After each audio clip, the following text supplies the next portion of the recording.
술과 건강 수치부터 뇌 건강까지 알아야 할 모든 것.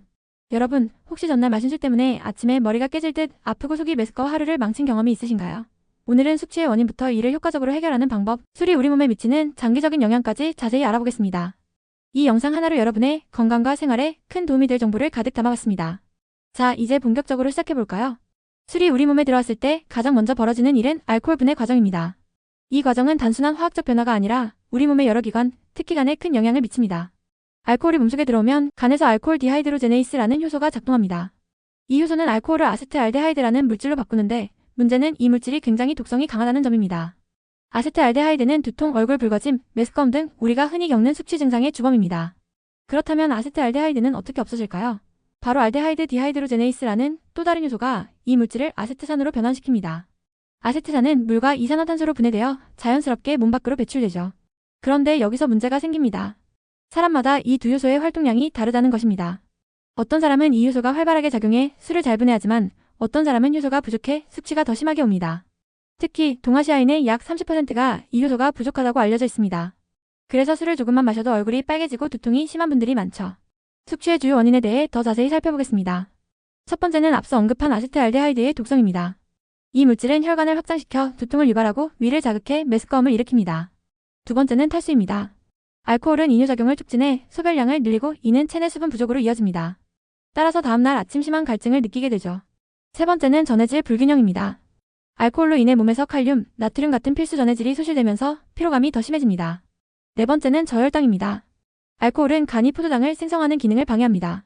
이는 저혈당을 유발해 어지럼증과 무기력함을 느끼게 만듭니다. 숙취를 해결하기 위해서는 적절한 방법이 중요합니다. 먼저 물을 충분히 섭취하세요. 술을 마신 후 몸이 탈수 상태에 빠지기 때문에 물을 마시면 체내 수분 균형을 회복할 수 있습니다. 특히 음주 중간중간 물을 섭취하면 다음날 숙취를 줄이는 데 큰 도움이 됩니다. 두 번째로 이온 음료를 추천드립니다. 단순히 물을 마시는 것보다 전해질이 포함된 음료를 섭취하면 탈수와 전해질 불균형을 한 번에 해결할 수 있습니다. 세 번째는 당분을 섭취하는 것입니다. 알코올로 인해 간이 충분히 포도당을 생성하지 못하기 때문에 꿀물, 과일 주스, 초콜릿 같은 당분이 풍부한 음식을 먹으면 간이 에너지를 회복하는 데 도움이 됩니다. 네 번째 방법은 가벼운 운동입니다. 적당히 몸을 움직이면 대사 속도가 빨라지고 알코올 분해도 촉진됩니다. 하지만 무리한 운동은 오히려 피로감을 더 키울 수 있으니 스트레칭이나 산책 같은 가벼운 활동을 추천합니다. 마지막으로 중요한 것은 충분한 시간을 주는 것입니다. 알코올은 결국 간에서 처리해야 하기 때문에 시간이 필요합니다. 충분히 쉬고 몸이 회복될 시간을 주세요. 반면에 숙취를 더 악화시키는 행동들도 있습니다. 가장 흔히 하는 실수는 해장술입니다. 많은 분이 해장술이 숙취를 없애줄 것이라고 믿지만 사실은 간에 더 큰 부담을 주어 숙취를 악화시킵니다. 두 번째로 피해야 할 행동은 의도적인 구토입니다. 이미 알코올이 흡수된 상태에서는 구토 효과를 볼 수 없고 오히려 식도 손상을 일으킬 위험이 있습니다. 세 번째로는 고지방 음식을 피해야 합니다. 고지방 음식은 위에 부담을 주어 소화장애를 유발할 수 있습니다. 대신 소화가 잘 되는 음식이나 따뜻한 국물로 속을 달래는 것이 좋습니다.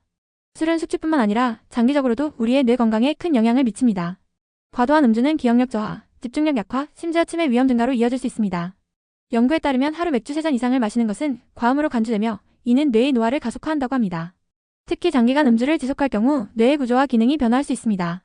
따라서 술을 즐기더라도 적당히 마시는 절주 습관이 중요합니다. 일주일에 맥주 15잔 이하로 줄이는 것을 목표로 삼아보세요. 마지막으로 노후를 건강하게 보내기 위해서는 지금부터 올바른 습관을 들이는 것이 중요합니다. 절주는 뇌 건강뿐만 아니라 간 건강, 심혈관 건강을 지키는 데도 필수적입니다. 또한 건강한 식단과 규칙적인 운동, 충분한 수면, 스트레스 관리도 중요합니다. 매일 적어도 30분씩 가벼운 운동을 하고 채소와 과일 위주의 식사를 통해 항산화 성분을 섭취하세요. 만성질환이 있다면 정기적으로 관리하고 가족이나 친구들과 긍정적인 관계를 유지하는 것도 뇌의 인지 능력을 높이는 데 큰 도움이 됩니다. 오늘은 술과 숙취, 그리고 술이 우리 몸에 미치는 영향을 다각도로 살펴봤습니다. 술은 적당히 즐기면 좋은 사회적 도구가 될 수 있지만 과도한 음주는 우리 건강에 해를 끼칩니다. 지금부터라도 건강한 음주 습관을 실천해보세요. 여러분의 소중한 경험이나 팁이 있다면 댓글로 나눠주세요. 좋아요와 구독도 잊지 말아주시고요. 다음 영상에서 더 유익한 정보로 찾아뵙겠습니다. 감사합니다.